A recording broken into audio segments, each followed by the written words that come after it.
Baik, terima kasih.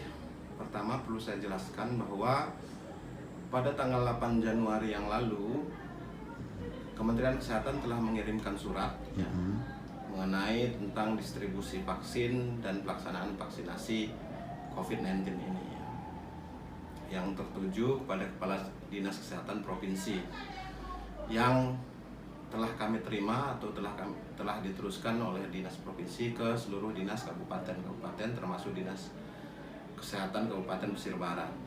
Pesisir Barat sendiri masuk pada dalam tahap 1 pada dalam tahap 1 Termin 2 dengan pelaksanaannya itu pada bulan Februari tahun 2021 ini.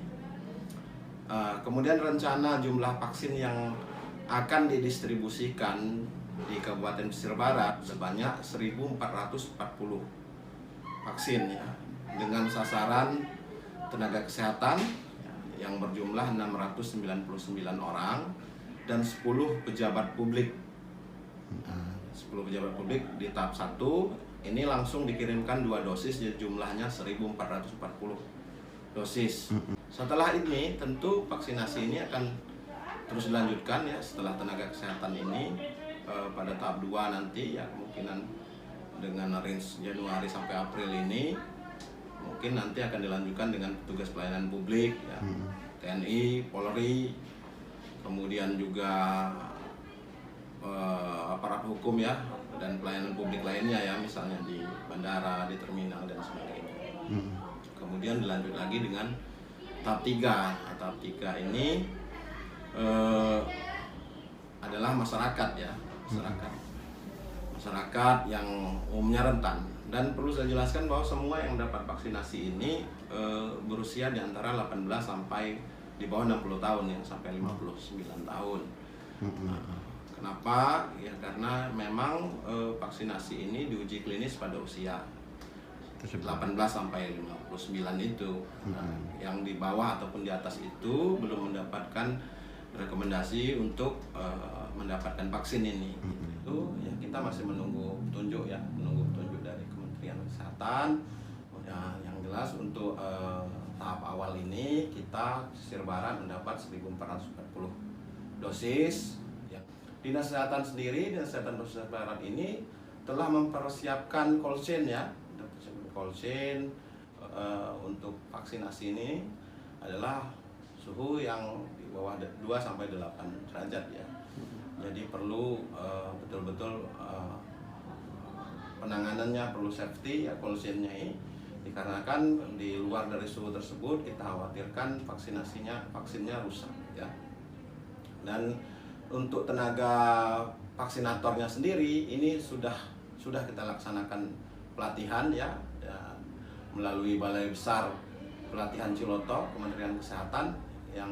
Yang jelas bahwa di dalam vaksinasi ini ya, perlu diketahui oleh kita semua, pemerintah menjamin keamanan vaksin ini ya.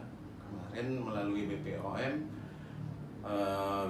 yang telah mengeluarkan izin emergency use authorization vaksin Sinovac kemarin pada tanggal 11 Januari dengan efikasi berdasarkan uji klinis di Bandung tercatat 65,3%, dan ini sudah memenuhi persyaratan Organisasi Kesehatan Dunia yakni di atas 50%. Dan vaksin tersebut juga telah mendapatkan fatwa halal dari Majelis Ulama Indonesia ya. Terkait dengan adanya kejadian ikutan pasca imunisasi atau KIPI ya, yang selama ini sering digembar-gemborkan atau dipiralkan, ini perlu diklarifikasi bahwa Sinovac ini ya, vaksin Sinovac ini adalah tergolong vaksin yang sangat aman ya, sangat aman dengan uji klinis ya, dan kejadian ikutan pasca imunisasinya sendiri KIPI-nya ini hanya berkisar 0,1% atau 1/1000. Dan ini pun gejalanya umumnya hanya ringan ya, seperti hanya nyeri otot, kemudian panas dan biasa seperti anak-anak yang biasa diimunisasi ataupun divaksinasi. Dan ini semua dapat kita atasi, dapat kita pulihkan kembali, dan jadi tidak perlu dikhawatirkan. Kemudian kami sendiri di jajaran pelayanan kesehatan atau yang akan memberikan pelaksanaan imunisasi ini ya sudah melakukan simulasi di semua puskesmas, di setiap pelayanan kesehatan yang akan melaksanakan program vaksinasi ini. Ini sudah berkali-kali diuji ya, vaksin ini efikasi 65,3% dengan kemungkinan bahwa ada kejadian ikutan pasca imunisasi itu hanya 1:1000. Ini yang akan divaksin duluan adalah petugas kesehatannya ya. Akan divaksin duluan petugas kesehatannya, kemudian akan dilanjutkan dengan TNI Polri ya, kemudian PNS, semua pelayanan publik. Jadi masyarakat bisa melihat, bisa mendengar bahwa vaksin ini betul-betul aman. Jadi ini sangat penting, dan tentu juga kita walaupun kita nanti sudah divaksin, kita tidak boleh lengah ya, tetap kita menjalankan prokes ya, 3M itu tetap ya, mencuci tangan ya, memakai masker, juga menjaga jarak tetap kita laksanakan walaupun kita sudah mendapatkan vaksin ya.